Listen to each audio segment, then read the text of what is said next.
الحمد لله نحمده ونستعينه ونستغفره ونؤمن به ونتوكل عليه ونعوذ بالله من شرور أنفسنا ومن سيئات أعمالنا من يهده الله فلا مضل له ومن يضلله فلا هادي له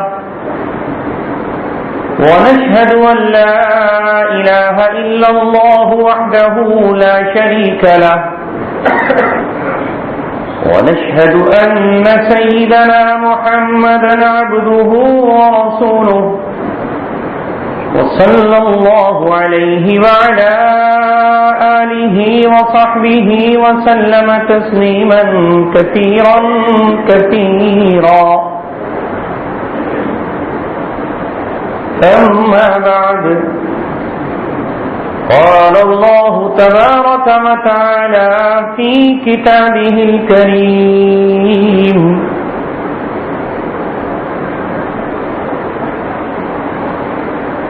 وعد الله الذين آمنوا منكم وعملوا الصالحات ليستخلفنهم في الأرض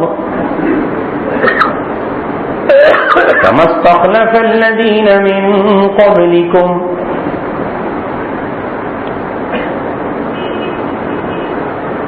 صدق الله العلي العظيم.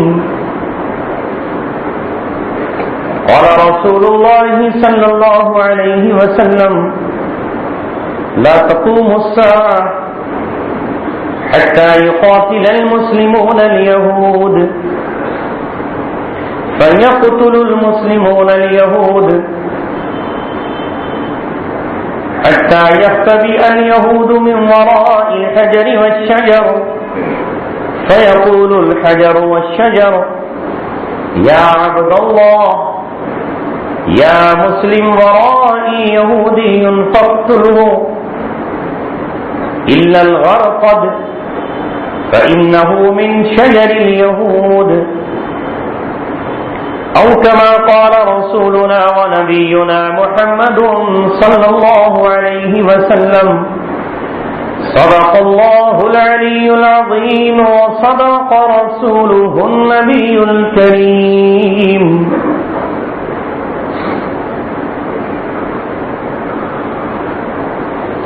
ستیغ کار رہا ہے ازل سے تا امروز چراغ مصطفی سے شرار بولہبی.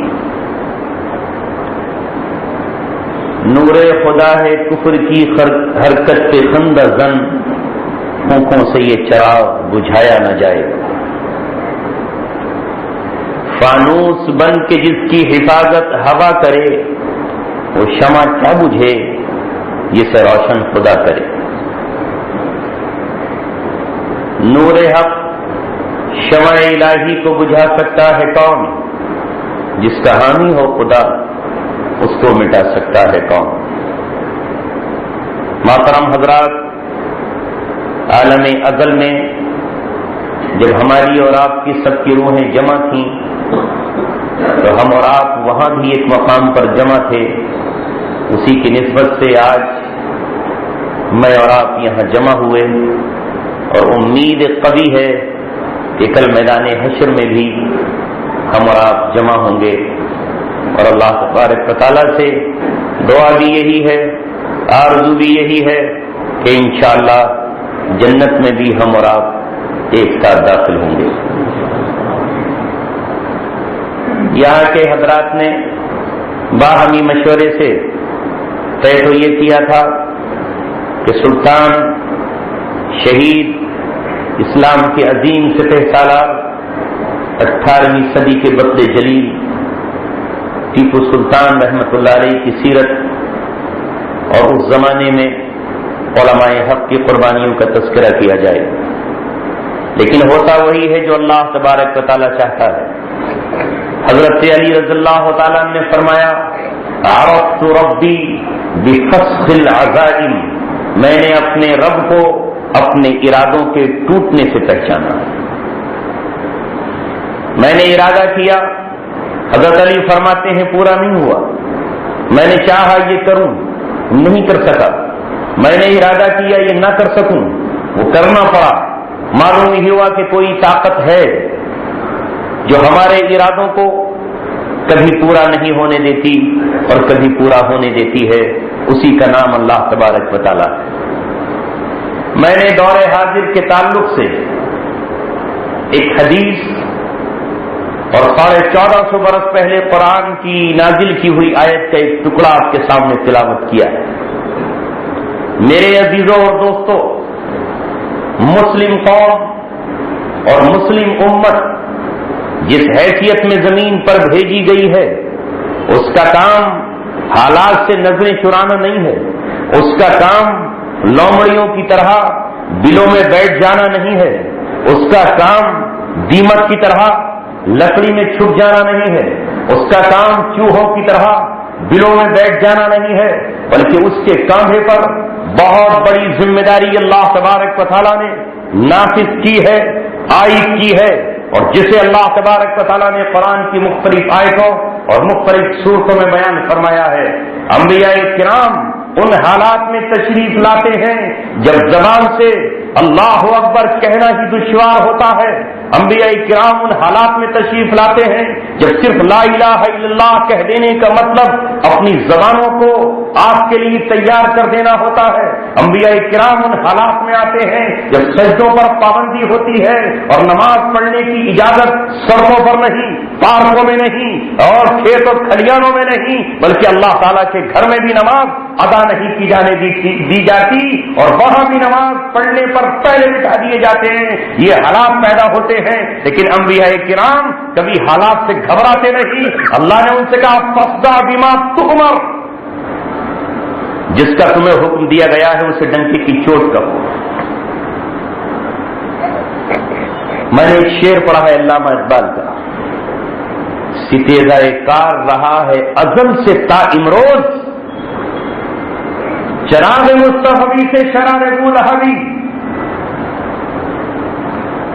ابو لہب جیسی طاقتیں ہمیشہ چراغ مصطفی سے ٹکراتی رہیں، کوئی دور اس سے خالی نظر نہیں آئے گا۔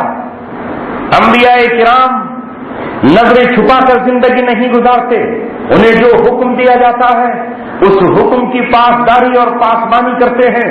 انبیاء کرام کا یہی مقصد ہوتا ہے۔ ہم تو بہت اچھے حالات میں زندگی گزار رہے ہیں، جہاں ہماری اذانوں پر پہرا نہیں ہے، جہاں ہماری نمازوں پر پہرا نہیں ہے، جہاں ہماری قربانیوں پر پہرا نہیں ہے۔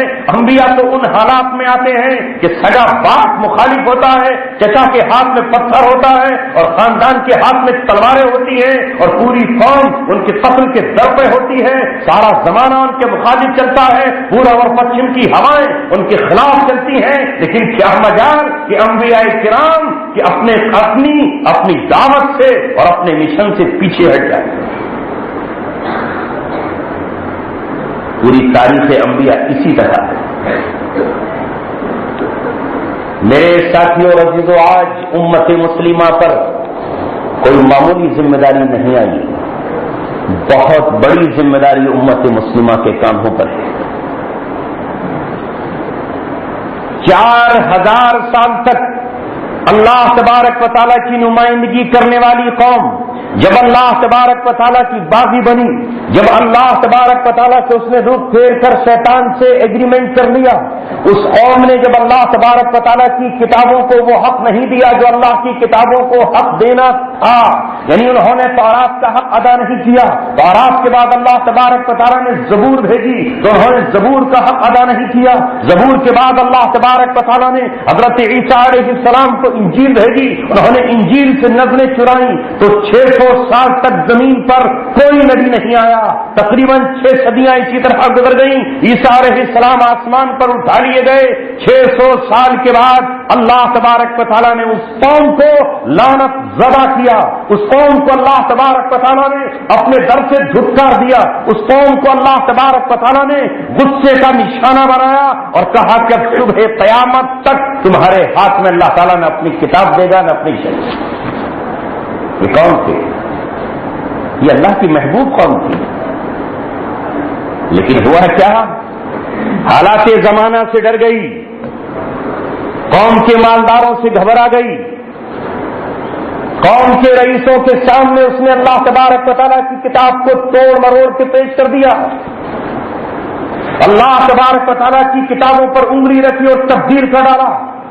یحرفون الکلم عن مواضعہ، اللہ تبارک و تعالیٰ کی کتاب کے جہاں الفاظ لکھے تھے ان الفاظ کو تبدیل کر دیا اور اس کی جگہ اپنی خواہشات رکھ دی۔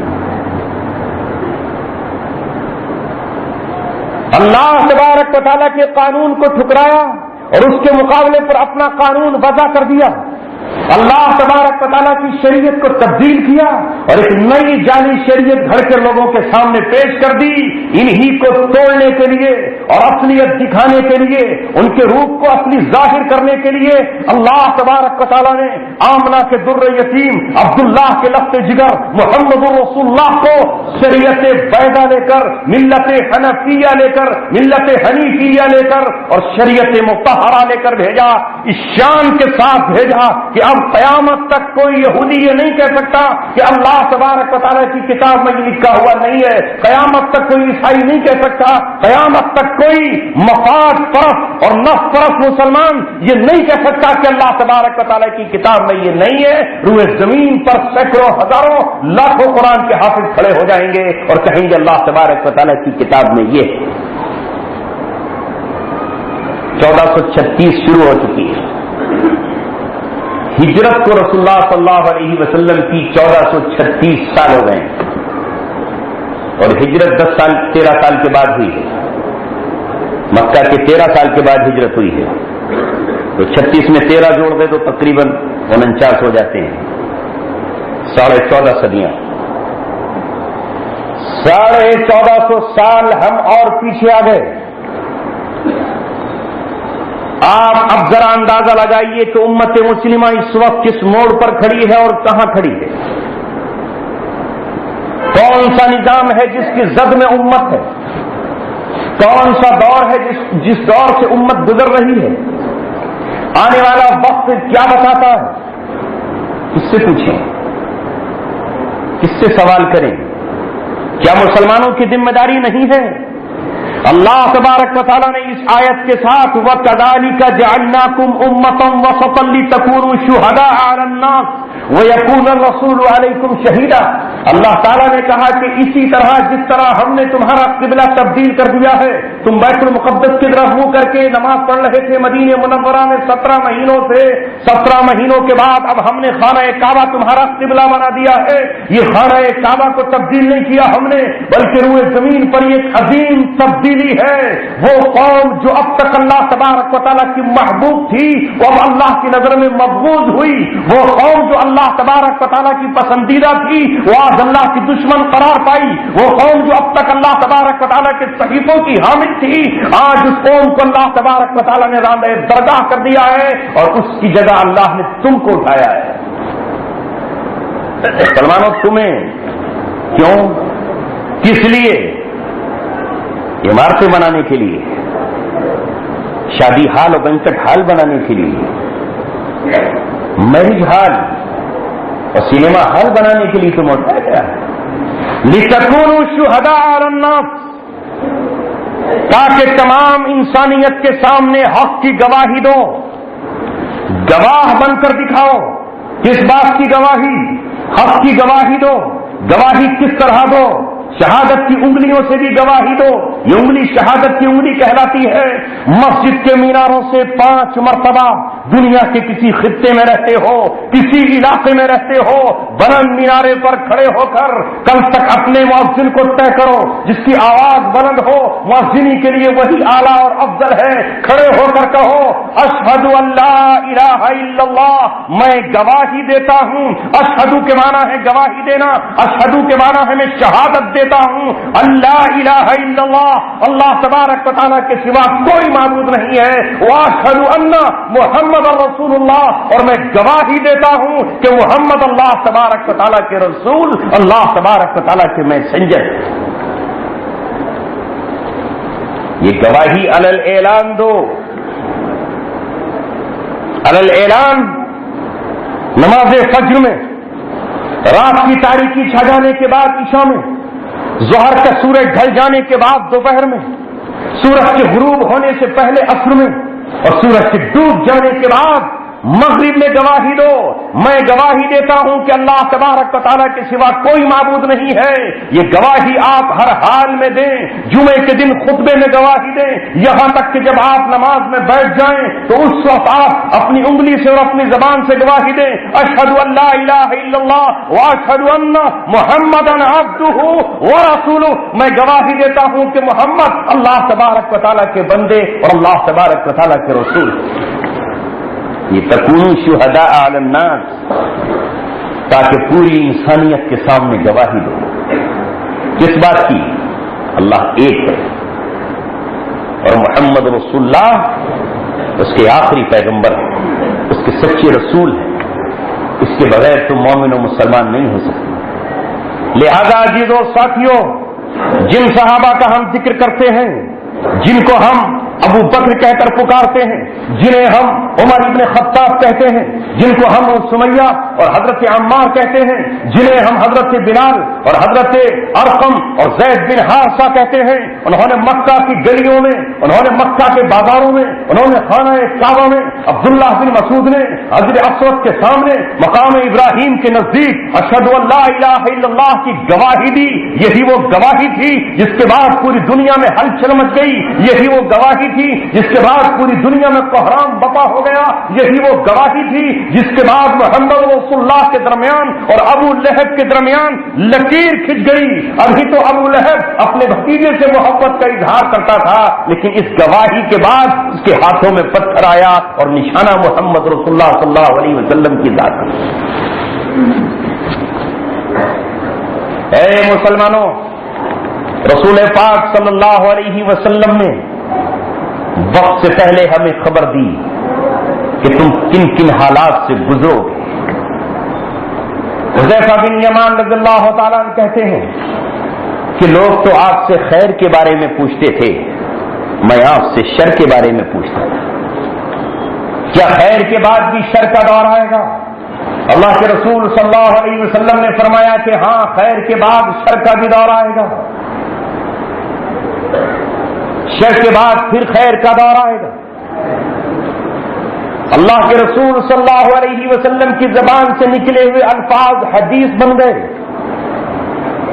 کبھی آپ نے وضو کے متعلق بتایا، وہ حدیث بن گئی، کبھی آپ نے تیمم کے متعلق بتایا، وہ حدیث کا حصہ بن گیا، کبھی آپ نے نماز کے متعلق بتایا، وہ حدیث کا ٹکڑا بن گیا، کبھی آپ نے روزے کے متعلق بتایا تو اس سے روزے کی فضیلت ثابت ہو گئی، کبھی آپ نے نماز کے بارے میں بتایا تو اس سے نماز کا پتہ چلا، کبھی آپ نے زکات کے متعلق بیان فرمایا تو ہمیں زکات کا علم ہوا۔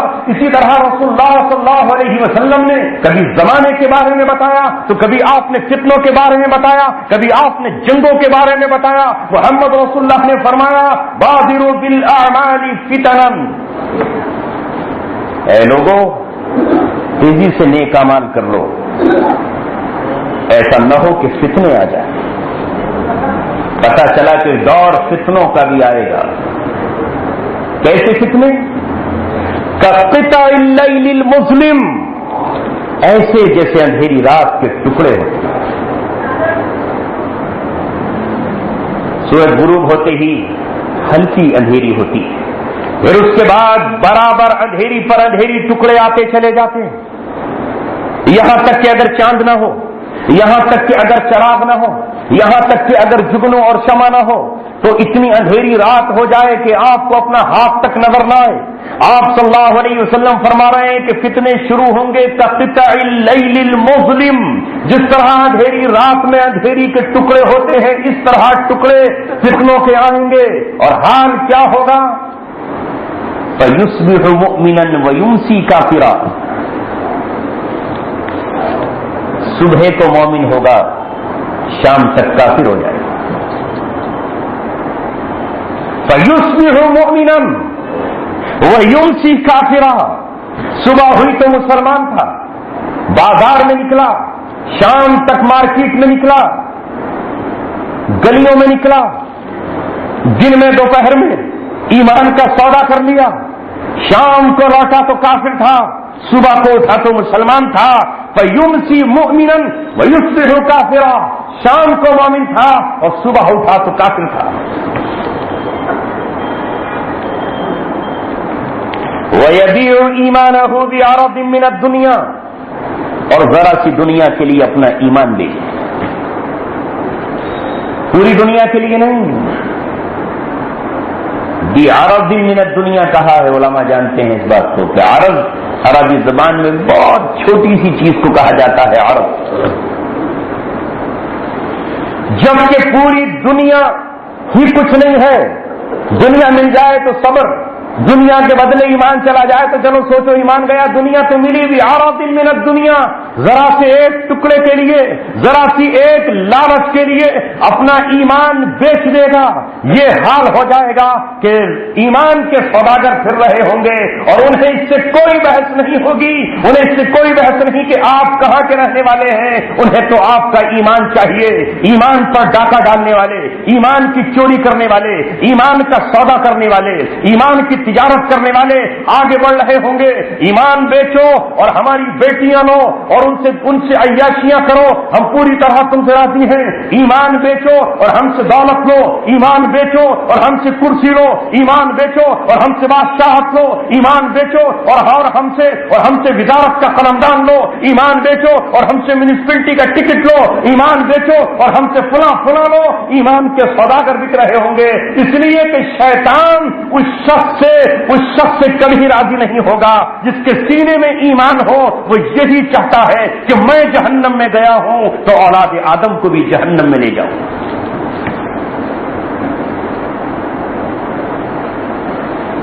ایمان بڑی قیمتی چیز ہے، بڑی قیمتی چیز ہے۔ قرب قیامت یہ انسان بیچے گا۔ غور آپ کر لیجیے گا کون سے زمانے سے میں اور آپ گزر رہے ہیں، کن حالات سے ہم گزر رہے ہیں۔ حالانکہ اللہ تبارک و تعالی نے میرے اور آپ کے ایمان کی بدولت جان اور مال ہمارے لے لیے جو بالکل گھٹیا تھے، بالکل گھٹیا، لیکن اللہ تبارک و تعالی نے ایمان کی دولت دے کر ہمیں ایمان سے سرفراز کر کے، ایمان سے مالا مال کر کے، ہمارے سینے میں ایمان کے چراغ کو روشن کر کے، اللہ تبارک و تعالیٰ نے ایمان کی خوشبو کو مہکا کر اللہ رب العزت نے پھر ہم سے کہا، اے صاحب ایمان اٹھو، سودا ہو رہا ہے، تجارت ہو رہی ہے، بوری لگ رہی ہے، میں تمہارا خریدار ہوں۔ کون ہے تم میں جو اس تجارت کے لیے آگے بڑھے اور مجھے اپنا جسم دے دے اور مجھے اپنی جان میرے حوالے کر دے، میں آگے بڑھ کر تمہاری جان اور مال کا سودا کرنے کے لیے تیار۔ کیا ملے گا بدلے میں؟ جنت۔ ان اللہ اشتری من المؤمنین انفسهم واموالهم بان لهم الجنہ۔ اللہ فرماتا ہے کہ اللہ تبارک و تعالیٰ نے خرید لیا تم سے تمہارا مال اور تم سے تمہاری جانیں۔ اشتری من المؤمنین انفسهم، تم سے تمہارا مال خرید لیا گیا، تم سے تمہاری جان خرید لی گئی۔ بدلے میں کیا دے گا اللہ تبارک و تعالیٰ؟ ایسی جنت جس کی نعمتوں کو کوئی سوچ بھی نہیں سکتا۔ جنت کی نعمتوں کا یہ عالم ہے، جس کی نعمتوں کا یہ عالم ہے، ما لا اذن سمعت، جس کی نعمتوں کے بارے میں کبھی کسی کان نے سنا ہی نہیں ہے، ولا ما لا عین رأت، اور کسی آنکھ نے ان نعمتوں کو دیکھا ہی نہیں ہے، ولا اذن سمعت، اور نہ کسی کان نے ان نعمتوں کے بارے میں سنا ہے، ولا خطر علی قلب بشر، کسی انسان کے دل میں اس کا تصور تک نہیں آیا ہے۔ وہ نعمتیں کیا ہوں گی؟ ارے دنیا کے مکان کو جنت کے مکان سے کیا لینا دینا ہے؟ یہاں کی اینٹ مٹی کی ہے، یہاں کا مکان پتھر کا ہے، یہاں کا مکان چونے کا ہے، لیکن جنت کی ایک اینٹ سونے کی ہے، دوسری اینٹ چاندی کی ہے، اور بیچ میں رکھا ہوا گارا مشک کا ہے۔ بِأَنَّ لَهُمُ الْجَنَّةَ، جنت کے بدلے میں اللہ تبارک و تعالیٰ نے تمہاری جان اور تمہارے مال کو خرید لیا ہے۔ دنیا کا پانی کون سا ہو سکتا ہے جنت کے مقابلے میں وہاں تو نہر کوثر ہے، وہاں تو نہر تسنیم ہے، وہاں تو سلسبیل کا چشمہ ہے، وہاں تو زنجبیل کا چشمہ ہے، یطوف علیہم ولدان مخلدون، وہاں پر تو ہزاروں کی تعداد میں غلام کھڑے ہوئے ہیں، وہاں غلام کھڑے ہوئے ہیں کٹورے لے کر، جن غلاموں کے حسن و جمال کا یہ عالم ہے، اذا رأیتہم حسبتہم لؤلؤا منثورا، تو جب بھی انہیں دیکھے گا تو وہ ایسے لگیں گے جیسے بکھرے ہوئے موتی۔ یہاں جنتوں کے باغوں کا یہ عالم، وَلِمَنْ خَافَ مَقَامَ رَبِّهِ جَنَّتَانِ فَبِأَيِّ آلَاءِ رَبِّكُمَا تُكَذِّبَانِ، جہاں جنت کے دو باغ ہیں، ایک باغ سونے کا ہے جس کے پیڑ بھی سونے کے ہیں، جس کے برتن بھی سونے کے ہیں، جس کے محل بھی سونے کے ہیں، جس کی اینٹیں بھی سونے کی ہیں، ہر چیز وہاں گولڈ ہی گولڈ ہے، اور دوسرا باغ چاندی کا ہے جس میں آپ خورے بھی چاندی کے ہیں، جس کے محل بھی چاندی کے ہیں، جس کی زمین بھی چاندی کی ہے، اور چاندی بھی ایسی ہے جیسے شیشے کی طرح ہوا کرتی ہے۔ اللہ تبارک و تعالیٰ نے وہ جنت آپ کے لیے تیار کی ہے۔ ان اللہ اشترى من المؤمنین انفسهم واموالهم بان لهم الجنہ، اللہ تبارک و تعالیٰ نے جنت تمہیں خریدی ہے اس کے بدلے میں کہ تم جان اور مال اس کے سپرد کرو۔ اب ظاہر ہے کہ یہاں ایمان کے سوداگر،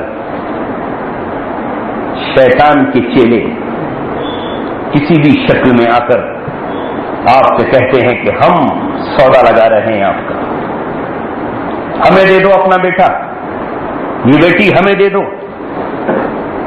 یہ نوجوان ہمیں دے دو، ہم اسے دنیا میں عیش و عشرت دیں گے، اس کے ہاتھ میں سونے کا قلم دیں گے، یہ ہماری بات مانے۔ لہذا آج کے دور میں آپ تاریخ پر اور اپنے آپ پر نظر دوڑاؤ، کتنے مسلمان باپ ہیں جنہوں نے اپنی بیٹیاں یہود و نصارہ کی سپرد کر دیں اور یہ کہا کہ انہیں کھیل کے میدان میں لے جاؤ، ان کے کپڑے اتار کر انہیں برہنا کر دو، ہمیں تو بس یہ ہے کہ ہمیں انعام دے دو، ہماری دنیا یہی ہے، ہماری جنت یہی ہے، سب کچھ ہمارا یہی ہے۔ اس طرح کے کتنے باپ ہیں جنہوں نے اپنی بیٹیوں کو یہود و نصارہ کی جھولی میں ڈال دیا، جنہوں نے اپنی بیٹیوں کو اس شیطانوں کی اولادوں کی گود میں ڈال دیا، تو وہ پردگی کا اظہار کرتی پھرتی ہیں اور یہ کہہ رہی ہے کہ ہمیں اسلام کی چادر سے نفرت ہے، ہمیں پردے سے نفرت ہے، ہمیں مسلمانوں کے تہذیب اور تمدن سے نفرت ہے، ہمیں 1400 برس پہلے لائے ہوئے قرآن کے اصول و نظام سے نفرت ہے، اور انہیں ہائی لائٹ پوری دنیا میں کیا جا رہا، نہیں کیا جا رہا۔ سب کو پتا ہے میں کہاں کہہ رہا ہوں، نوبل پرائز دیے جا رہے ہیں، جانتے ہیں نوبل پرائز کو؟ نہیں جانتے، کیونکہ ہم جاننے کی کوشش ہی نہیں کرتے۔ ہمارے یہاں جاننا جرم ہے، ہمارے یہاں سمجھنا گناہ ہے، ہمارے یہاں غور و فکر حرام ہے،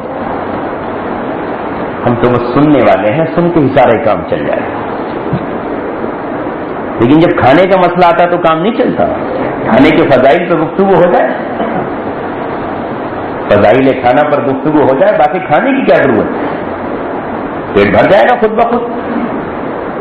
فضائل پانی پہ گفتگو ہو جائے، کام چل جائے گا۔ لیکن ہم یہ نہیں جانتے کہ نوبل پرائز کیوں دیا جا رہا ہے، کس کو دیا جا رہا ہے، کون ہے اس کو الاٹ کرنے والا؟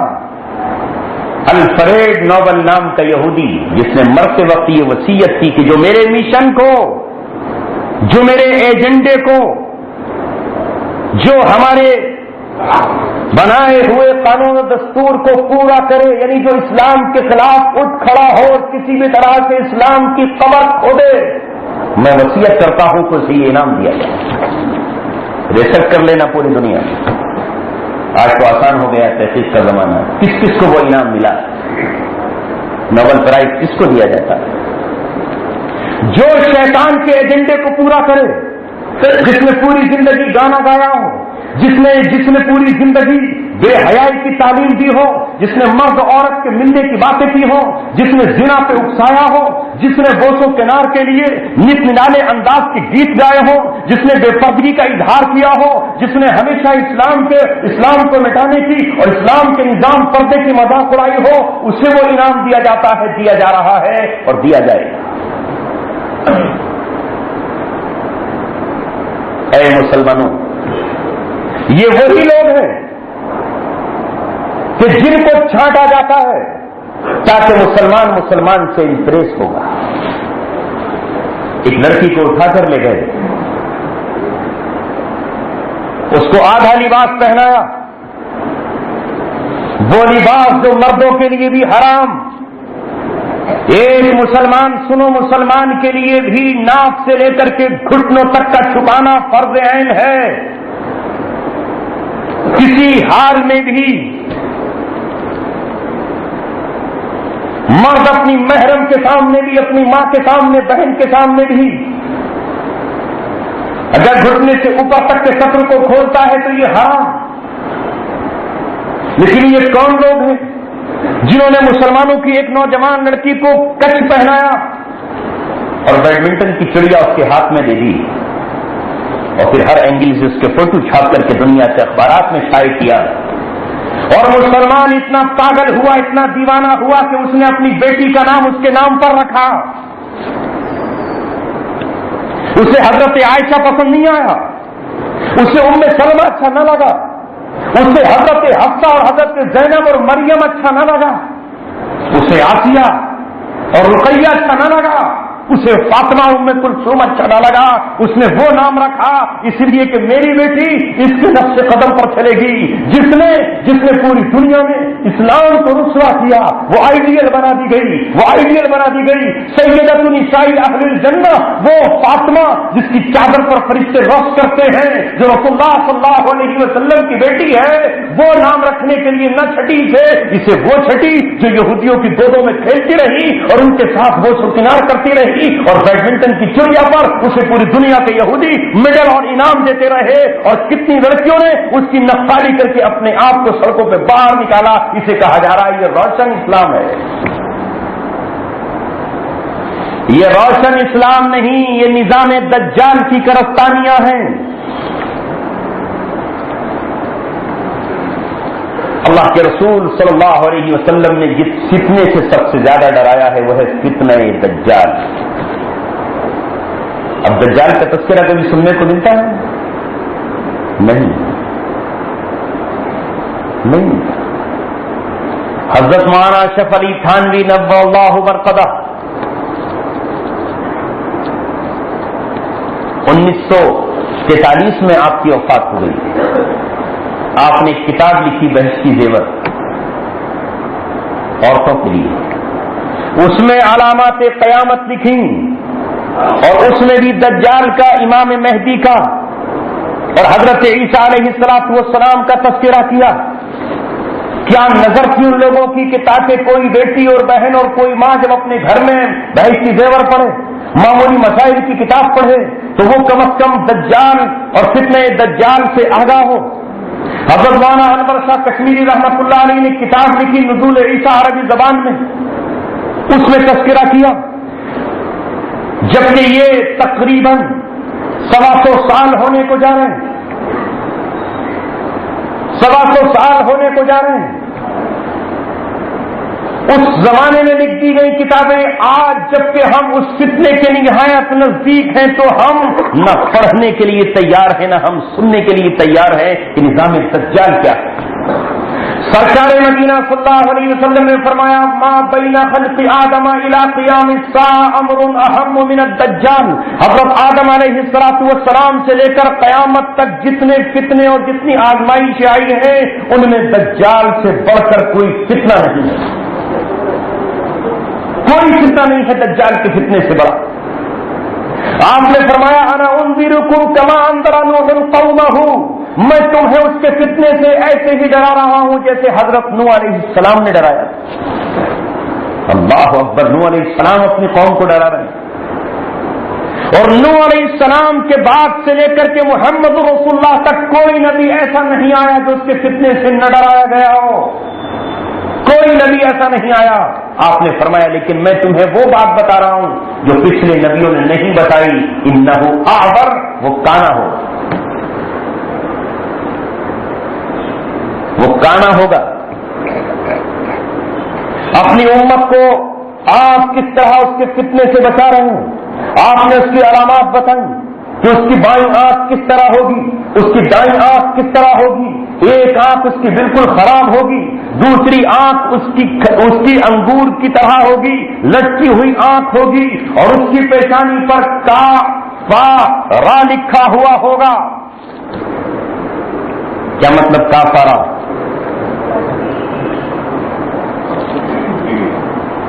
آپ لوگوں کو تو بتایا گیا کہ کافر کو بھی کافر مت کہو، تو آپ تو نہیں کہیں گے اسے مسلمان کہیں گے، بڑی مشکل ہو جائے گی۔ یہی تو ہوگا، پتہ نہیں کب مسلمان ہو جائے، تو آپ کہیں گے پتہ نہیں دجال کب مسلمان ہو جائے، میں تو نہیں کہتا، کہا گیا نہیں مت کہو۔ اللہ اکبر۔ رسول اللہ فرما رہے ہیں اس کی پیشانی پر کاف را صاد لکھا ہوا ہوگا،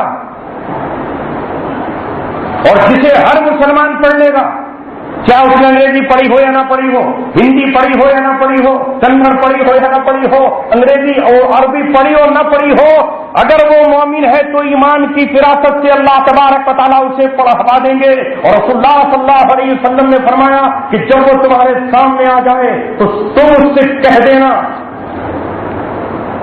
کہ تو جھوٹا ہے، اس لیے کہ ہمارا رب عیب سے پاک ہے، تو کانا ہے، تو سامنے نظر آ رہا ہے، ہمارے رب کو کوئی آنکھ دنیا میں دیکھ نہیں پائے گی، یہ آنکھ دنیا میں رب کو نہیں دیکھ سکتی۔ اور تیسرے یہ کہ تیری پیشانی پر کافارہ لکھا ہوا ہے۔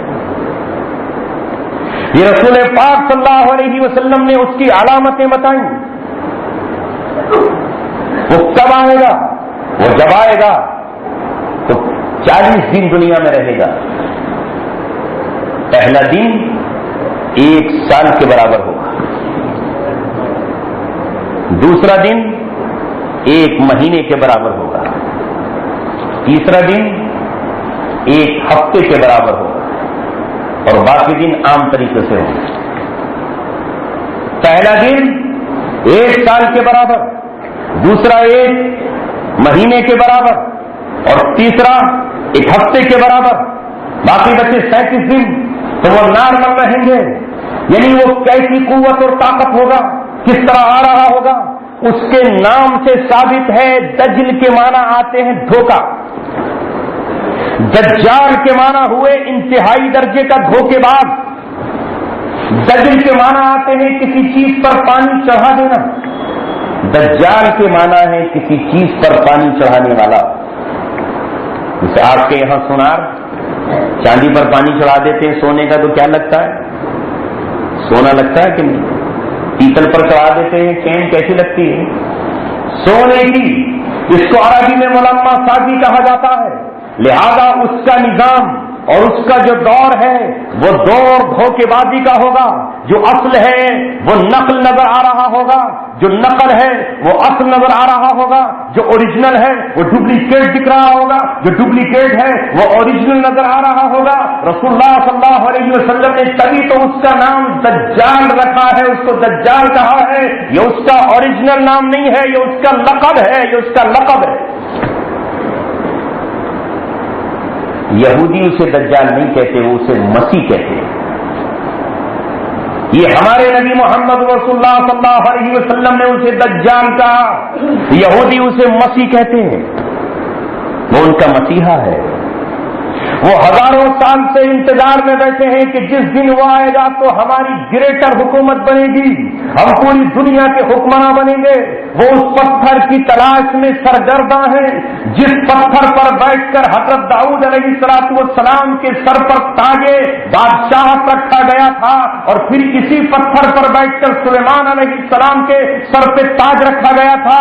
یہی پتھر پھر بنی اسرائیل کے بادشاہوں کو ملا تھا، وہ اس پتھر کی تلاش میں ہے۔ جب ٹائٹس نے بیت المقدس پر قبضہ کیا تو اس پتھر کو ٹائٹس چرا کر کے لے گیا، وہ پتھر آئرلینڈ پہنچا، اور آج وہ پتھر انگلینڈ میں ہے۔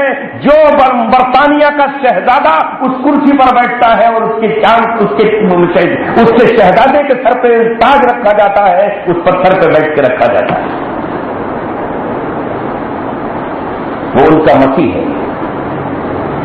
آج یہ راز بھی آپ کے سامنے بیان کر دیتا ہوں کہ ایک دعا آپ حضرات بھی کہتے ہیں غیر شعوری طور پر چونکہ ہمارے یہاں تو دعائیں کرنے کا بھی انداز رٹا ہوا ہے.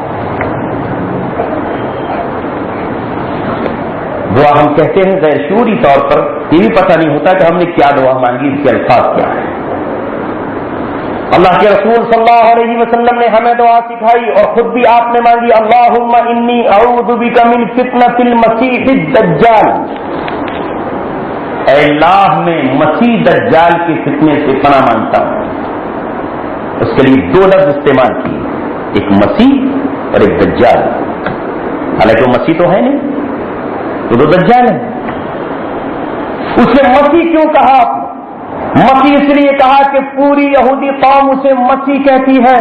وہ وہی کام کرے گا جو اللہ تبارک و تعالیٰ نے حضرت عیسیٰ ابن مریم کو عطا فرمائے ہیں. وہ حضرت عیسیٰ علیہ السلام کا ڈپلیکیٹ اور جاری بننے کی کوشش کرے گا.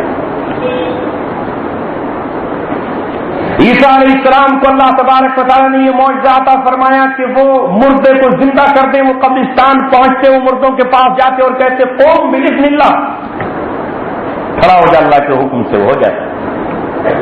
دجال بھی جب آئے گا بستیوں سے گزرے گا، لوگوں سے کہے گا کہ میں اللہ ہوں، میں تمہارا خدا ہوں، مجھے مانو میں اللہ تبارک و تعالیٰ ہوں. تو لوگ کہیں گے تو اللہ کیسے ہو سکتا ہے؟ وہ کہے گا اگر میں تمہارے باپ کو زندہ کر دوں، میں تمہارے دادا کو زندہ کر دوں تب تو مجھے مان لو گے. لہذا قبرستان جائے گا اور کسی شخص کے باپ اور دادا کو زندہ کر کے کہے گا کہ لو میں نے تمہارے دادا کو زندہ کر دیا، اب تو مان لو. یہ ساری خبریں حدیث کی شکل میں رسول اللہ صلی اللہ علیہ وسلم نے ہم تک پہنچا دی. یہ خبریں نہیں، اب حدیث ہیں. خبر تو جھوٹی بھی ہو سکتی ہے، لیکن زبان نبوت سے جو خبر نکلے وہ سچی خبر ہے، اس میں رتی برابر فرق نہیں ہو سکتا. آپ صلی اللہ علیہ وسلم نے اس کے لیے دو ہی لفظ استعمال کیے کہ ایک طرف وہ دجال ہے جسے ہم دجال کہتے ہیں، لیکن یہودی اسے مسیح کہتے ہیں، اور وہ یہ کہتے ہیں کہ ہمارا مسیح آنے والا ہے، ہمارا مسیح آ رہا ہے. اسرائیل کی سڑکوں پر نعرے لکھے ہوئے ہیں، ہامش ہامش، مسیح ہمیں چاہیے. آپ نے اپنے شہروں میں بھی موٹر سائیکلوں پر لکھا اور دیکھا ہوگا آئی ایم بیک، میں آ گیا ہوں. دیکھا لکھا آئی ایم بیک، میں آ گیا ہوں. یہ کون آ رہا ہے؟ سامنے ایک تصویر حضرت عیسیٰ کی بنا رکھی ہے، یہ ہے لکھا ہوا. پوری دنیا سن 1945 سے لے کر کے آج تک دجالیت کے گھیرے میں آ چکی ہے، اور ایک ایک چیز سے، لوگوں سے اور نشانات سے ثابت کیا جا رہا ہے کہ دجال کی ایک ایک چیز پروموٹ کی جا رہی ہے. سونی ریکسن کمپنی ہے، جب آپ اس کو کھولیں گے تو اس سے ایک آنکھ بنی ہوئی نظر آئے گی. بہت سی ویب سائٹ ایسی ہیں جن کو آپ کھولیں گے تو اس میں ایک آنکھ نظر آئے گی. ابھی میں آپ کے شہر سے گزر رہا تھا تو اچانک میری نظر ایک پوسٹر پر پڑی، اس میں بھی ایک آنکھ بنی ہوئی نظر آ گئی. یہ ایک آنکھ کس کی آنکھ ہے؟ یہ ایک آنکھ سے جو متعارف کرایا جا رہا ہے یہ دجال کی آنکھ ہے. دنیا میں آپ نے ایک مقولہ سنا ہوگا کہ میاں ایک آنکھ سے دیکھو. کیوں؟ اللہ نے دو آنکھیں دی ہیں، ایک سے کہانی تو دیکھتا ہے. ایک آنکھ سے دیکھو. دجال کی ایک آنکھ ہے، جس سے ایک اشارہ یہ بھی ہے کہ دجال صرف دنیاوی زندگی کو جانتا ہے، اس کی پوری تہذیب صرف دنیا کے ارد گرد گھومتی ہے، وہ آخرت کو نہیں جانتے. اور قرآن کریم کی پوری تعلیمات، نبیوں کی پوری تعلیمات دنیا اور آخرت دونوں کی بات کرتی ہیں. دنیا آخرت والاولا، دنیا کی بات بھی، آخرت کی بات بھی، اولا کی بھی، آخرت کی بھی. لہذا ایک نظر دنیا پر بھی اور ایک نظر مرنے کے بعد زندہ ہونے پر بھی. لیکن یہ تہذیب وہ تہذیب ہے جو ساری دنیا سے یہ کہتی ہے کہ میاں بس یہی دنیا ہے سب کچھ، اس کے سوا کچھ اور نہیں. کہیں آخرت کا انکار، کہیں جنت کا انکار، کہیں نبیوں کا انکار، کہیں فرشتوں کا انکار، کہیں اللہ تبارک و تعالیٰ کی کتاب کا انکار. لہذا آج پوری دنیا میں اس ایک آنکھ کو سارے عام کیا جا رہا ہے کہ ایک آنکھ، وہ ایک آنکھ کس کی آنکھ ہے؟ وہ دجال کی آنکھ ہے، اور اسے جگہ جگہ پر فٹ کیا جا رہا ہے. کہیں پوسٹر دیے جا رہے ہیں کہ ایک آدمی یوں آنکھ پہ ہاتھ رکھے ہوئے ہے اور دوسرا ادھر رکھے ہوئے ہے. آپ کو حیرت ہو جائے گی، آپ کو حیرت ہو جائے گی. ابھی جس مدرسے سے نیچے اتر کر آیا ہوں وہاں برابر میں صاحب کی دکان تھی. انہوں نے کہا کہ صاحب ذرا تشریف لے آئیے، برکت کے لیے آپ دعا ہو جائے گی. میں نے جو سامنے دو پوسٹر لگے ہوئے دیکھے تو وہ ایک فلمی ایکٹر کے تھے جو مسلمانوں کا بڑا چہیتا ہے، جس کو مسلمان اپنا ہیرو مان رہے ہیں. اس کے دو پوسٹر لگے ہیں. میں نے کہا اس نلائق اس ہجڑے کی تصویر تو یہاں سے ہٹا دو. اور جب میری نظر پڑی اس کی بازو پر تو اس پر آنکھ بنی ہوئی ہے جو اس کمینے نے گدوائی ہوئی ہے. ایک آنکھ بنی ہوئی ہے. کہاں ہم کس دور میں جی رہے ہیں؟ کس کی صحبت نے ہمیں خراب کر دیا ہے؟ 1450 برس پہلے گنبد خضرا سے آواز لگی. محمد رسول اللہ صلی اللہ علیہ وسلم کے زمانے میں آواز لگی، الصلاۃ جامعۃ، الصلاۃ جامعۃ، اے لوگو جمع ہو جاؤ، اے لوگو مسجد میں آ جاؤ. محمد رسول اللہ صلی اللہ علیہ وسلم نے اپنے تمام صحابہ کو جمع کر لیا اور تمام صحابہ کو جمع کر کے مسجد میں جمع کر کے کہا، لوگوں سنو، ابھی تمیم داری آیا ہے. تمیم داری نے دجال سے متعلق وہ باتیں مجھے بتائی ہیں جو میں تم کو بتایا کرتا. تمیم داری کون؟ آپ صلی اللہ علیہ وسلم فرماتے ہیں کہ یہ ایک عیسائی شخص تھا جو بعد میں مسلمان ہو گئے. اللہ اکبر. امام مسلم نے اس روایت کو نقل کیا، مگر کہاں ہمیں پتا ہے، کہاں ہمیں معلوم ہے؟ ہم رسول اللہ کے عاشق ہیں لیکن ہماری کتابوں میں کس کی داستانیں ہیں؟ ہم محمد رسول اللہ صلی اللہ علیہ وسلم کے چاہنے والے ہیں. یوں تو کہنے کو ہم اہل حدیث ہیں، یوں کہنے کو تو ہم سچے پکے صحابہ کے چاہنے والے ہیں، لیکن یہ حدیث ہماری نظروں کے سامنے کیوں نہیں گزری؟ یہ وہ تمیم داری کون ہے؟ رسول پاک صلی اللہ علیہ وسلم فرماتے ہیں کہ تمیم داری ایک نصرانی شخص تھا، ایک عیسائی تھا. وہ سمندر میں سفر کر رہے تھے کہ ان کی کشتی بھٹک گئی اور ہوائیں مہینوں تک انہیں کہیں اور لے گئی. وہ قبیلے لحم و جذام سے ان کا تعلق تھا. بھٹکتے بھٹکتے ان کی کشتی ایک جزیرے میں پہنچی جہاں انہوں نے ایک جساسہ کو پایا. جساسہ. جب انہوں نے اس کو دیکھا تو اس کی شکل انسانوں جیسی تھی لیکن اس کے جسم پر بال جانوروں جیسے تھے. وہ سمجھ نہیں پا رہے تھے کہ یہ جانور ہے یا انسان ہے. اسے دیکھ کے وہ گھبرا گئے. اس نے کہا کہ میں تمہیں اپنے آقا سے ملاتا ہوں یا ملاتی ہوں. وہ بہت بے چینی سے تمہارا انتظار کر رہا. تمیم داری رضی اللہ تعالیٰ اور ان کے ساتھی جب وہاں پر پہنچے تو وہ کہتے ہیں کہ ہم نے ایک لہین شہین طاقتور آدمی کو زنجیروں میں جکڑے ہوئے دیکھا جس کے بازو اور پیر زنجیر سے بندھے ہوئے. اس نے ہم سے سوال کیا کہ تم اپنے بارے میں بتاؤ تم کون؟ تو ہم نے بتایا کہ ہم ایسے ایسے عرب کے رہنے والے لوگ ہیں، ہماری کشتی بھٹک گئی اور ہم تم تک پہنچ آئے، ہمیں یہ جساسہ تمہارے پاس لے آئی. اس نے سوال کیے ان سے، اس نے سوال کیا کہ یہ بتاؤ بیسان کی کھجوروں کا کیا حال ہے؟ نخل بیسان کا کیا حال ہے؟ ہل تثمر، کیا وہ پھل دے رہا ہے؟ انہوں نے کہا کہ ہاں ابھی تو وہ پھل دے رہا ہے. اس نے کہا کہ قریب وہ زمانہ آئے گا کہ وہ پھل دینا بند کر دے گا.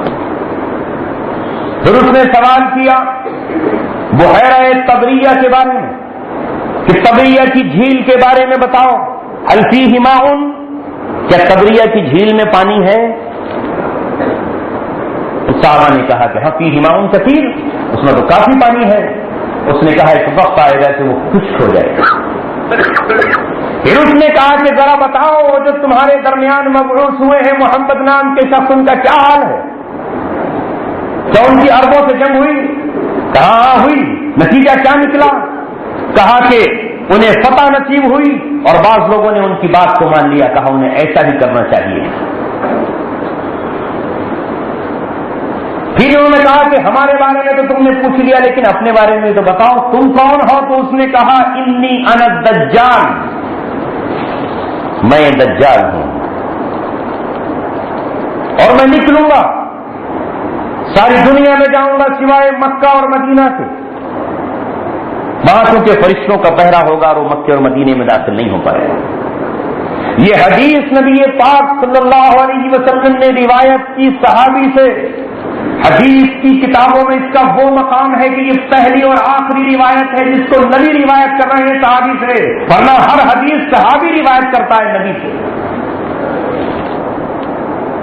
معلوم یہ ہوا کہ دجال موجود ہے، اور معلوم یہ ہوا کہ اس کے جو وہ 3 سوال تھے وہ بھی بہت اہمیت رکھتے ہیں، یعنی اسے انتظار تھا محمد رسول اللہ صلی اللہ علیہ وسلم کا، وہ ان کی آمد کا انتظار کر رہا ہے، اس کے بعد وہ نکلے گا۔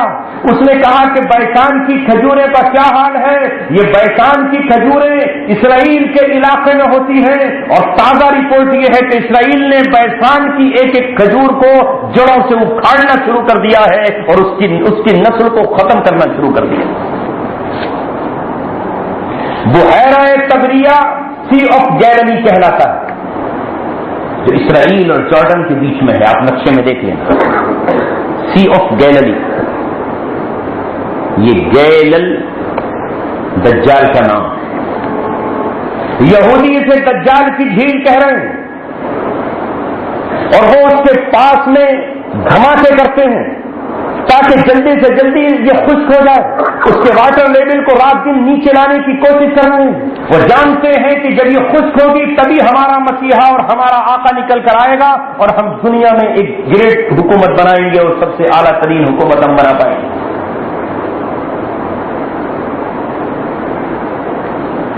ہم کس دنیا میں جی رہے ہیں؟ ہمیں رسول پاک صلی اللہ علیہ وسلم کی ان احادیث سے ایسی اجنبیت ہوئی ہے کہ نہ پڑھنا نہ سننا، نہ جاننا اور نہ سمجھنا۔ لہذا اسی تناظر میں نے وقت زیادہ ہو جائے گا، آپ صلی اللہ علیہ وسلم کی دوسری حدیث پیش کی ہے، میں آپ کو بھی بتانا چاہتا ہوں، اور اس ذریعے سے جو بات ریکارڈ ہو رہی ہے، آج نیٹ کا اور ویب سائٹوں کا زمانہ ہے، یہ بات دنیا تک ہم پہنچانا چاہتے ہیں کہ دنیا والوں اچھی طرح سمجھ لو، جو مومن ہے وہ بھی سمجھ لیں، جو مومن نہ ہے وہ بھی سمجھ لیں۔ اس زمین پر نبی پاک صلی اللہ علیہ وسلم نے جو فرمایا ہے وہ سچ ہے، حق ہے، ہو کر رہے گا، اس سے پہلے قیامت نہیں آئے گی، نہیں آئے گی۔ میرے آقا نے فرمایا کہ جب تک اعناق میں اور ضابط میں نصرانی بنو پر جمع نہیں ہو جاتے، جن کے 80 جھنڈے ہوں گے اور ہر جھنڈے کے نیچے 12,000 لوگ ہوں گے، یعنی 8 لاکھ فوج جب تک آماق اور داوت میں جمع نہیں ہو جاتی تب تک قیامت نہیں آئے گی۔ آماق اور داوت سیریا اور شام کے شہر ہیں، یہاں آج فوجیں موجود ہیں۔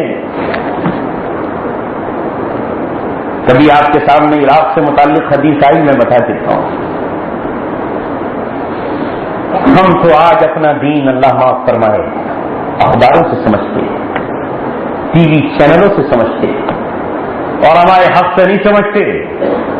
رسول پاک صلی اللہ علیہ وسلم نے 1450 سال پہلے عراق سے متعلق ایک حدیث بیان کی، میں 1990 سے الحمدللہ اسے بیان کر رہا ہوں، اور آج پہلی مرتبہ آپ کے بیچ آ کے بیان کرتا ہوں تاکہ آپ کو پتہ چل جائے، اور بہت سے لوگوں کو سب ویب سائٹ نہیں کھول سکتے۔ اللہ کے رسول نے فرمایا منعت العراق درہمہا وقفیزہا،